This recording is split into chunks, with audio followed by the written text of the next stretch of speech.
안녕하세요, 투자케어입니다.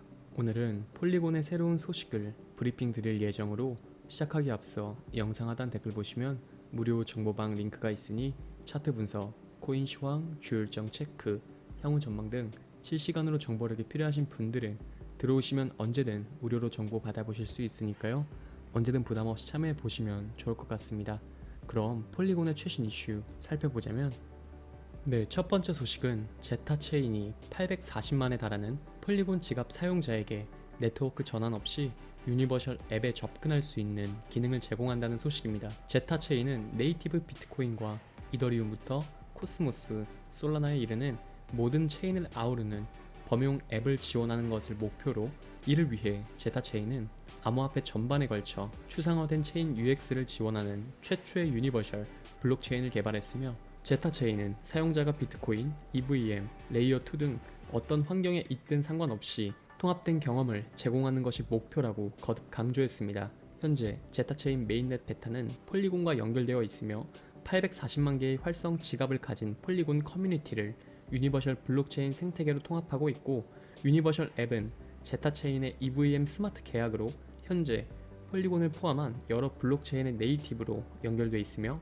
이 앱들은 네트워크 전환 없이도 모든 연결된 체인에 접근할 수 있으며 다른 체인에서도 접근할 수 있습니다.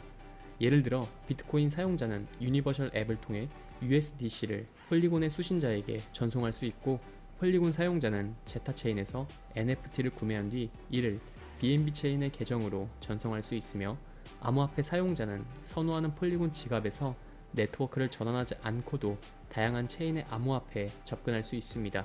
폴리곤 체인 지원을 통해 개발자들은 제타 체인에서 폴리곤 토큰과 다른 체인의 네이티브 디파이 자산을 관리하는 유니버셜 앱을 쉽게 구축할 수 있는데, 유니버셜 앱은 제타 체인에서 단일 EVM 스마트 계약으로 구현되며 한 번만 배포하면 모든 블록체인의 네이티브 접근이 가능하고, 제타 체인이 더 많은 체인과 자산을 지원함에 따라 유니버셜 앱 개발자들은 더 많은 사용자 기반과 풍부한 유동성에 접근할 수 있게 됩니다. 또한 제타 체인은 이 밖에도 게이트웨이 및 암호화 연구와 엔지니어링 작업을 통해 코스모스 IBC와 솔라나 통합을 위한 기반을 마련했는데, 최근엔 로컬넷과 대분의 출시, 즉시 사용 가능한 리액트 컴포넌트를 위한 유니버셜 킷, 그리고 제타 AI 도입으로 개발자 경험을 크게 개선했다는 평가를 받고 있으며, 제타 체인은 앞으로도 모든 체인을 아우르는 유니버셜 앱을 쉽게 개발할 수 있도록 개발자 경험을 향상하는 데 집중할 계획이라고 밝혔습니다.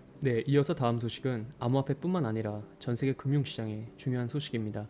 일본 증시가 폭락과 급상승 등을 오고 가며 널뛰는 가운데 일본은행 우치다 시니치 부총재는 7일 금융자본시장이 불안정한 상황에서 금리 인상을 하는 일은 없다고 밝혔다는 소식으로, 내용을 살펴보자면 우치다 부총재는 최근 내외 금융자본시장 움직임은 극히 높은 긴장감을 가지고 주시하겠다고 말했고, 그러면서 당분간 현재 수준에서 금융 완화를 확실히 계속할 필요가 있다고 생각하고 있다고 했으며, 그는 7월 금융정책결정회의에서 0.25%로 금리 인상을 결정한 데 대해서는 엔화 약세로 수입 물가가 다시 상승으로 전환되고 있는 것을 근거로 했다고 설명했고, 엔화 약세로 수입 물가가 다시 상승으로 전환되고 있는 것을 근거로 했다고 설명했고, 이어 계속 정책 금리를 끌어올리겠다는 생각은 경제, 물가 전망이 실현된다는 조건이 붙어 있다며, 따라서 최근 일주일간 주가가 약세를 보이고 환율 시장이 큰 폭으로 변동한 점은 금리 인상에 영향을 준다고 했습니다.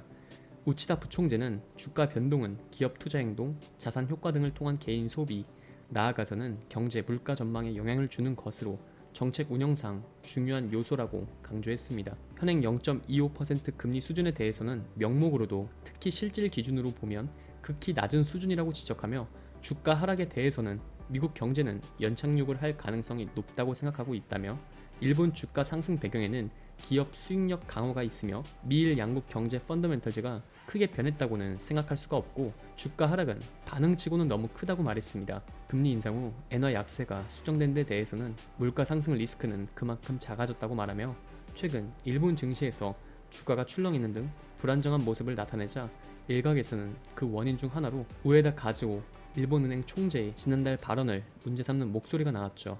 우에다 총재는 지난달 31일 금융정책결정회의에서 금리 인상을 단행한 후 가진 기자회견에서 추가 금리 인상을 시사한 바가 있기 때문입니다. 자, 여기까지 폴리곤의 최신 이슈를 살펴봤습니다. 금일 전해드린 소식의 핵심으로는 첫째, 제타 체인이 840만에 달하는 폴리곤 지갑 사용자에게 네트워크 전환 없이 유니버셜 앱에 접근할 수 있는 기능을 제공한다는 소식. 둘째, 폴리곤뿐만 아니라 암호화폐 시장 및 전세계 금융시장의 중요한 소식으로 일본 증시가 폭락과 급상승 등을 오고 가며 널뛰고 있는 가운데 일본은행 우치다 시니치 부총재는 7일 금융자본시장이 불안정한 상황에서 금리 인상을 하는 일은 없다고 밝혔다는 소식. 이렇게 크게 두 가지 핵심 소식 정리하며 금일 브리핑은 마무리하도록 하겠습니다. 오늘 이러한 정보가 폴리곤과 다른 암호화폐를 투자하는 데 있어 조금이나마 도움이 되셨길 바라며, 항상 강조하지만 현재의 상황에선 더더욱 주의 깊게 봐야 할 대장인 비트의 상황부터 우선시 체크하며 비트코인의 흐름과 비트코인 도미넌스와 알트코인 도미넌스의 방향을 잘 체크하시면서 대응하시고, 전체적인 세계시장 상황과 중요한 거시경제도 어떻게 흘러가는지 많은 부분을 고려해서 판단을 한다면 수익을 올리는데 더 큰 도움이 될 것이라고 생각합니다. 마지막으로 암호화폐 매수를 준비 중이신 분들은 여러가지 정보를 취합해 보면서 상승 이유와 흐름을 보고 진입하시면 좋을 것 같습니다. 하지만 대부분이 전업 투자를 하시는 게 아니다 보니 항상 이슈를 찾아보고 확인하느라 한 발 늦는다고 생각하시는 분들이 많을 것 같은데요. 그런 분들을 위해서 투자자들이 모여있는 정보 공유방을 운영 중이며 일체 유료 정보료가 필요 없으니 부담없이 참여해보시면 좋을 것 같고, 영상 하단 고정 댓글로 문의 남겨주시면 언제든 참여 도와드리겠습니다. 항상 구독자분들과 같이 토론하며 유익한 소통 채널이 되고 싶습니다. 많은 참여 부탁드립니다. 감사합니다.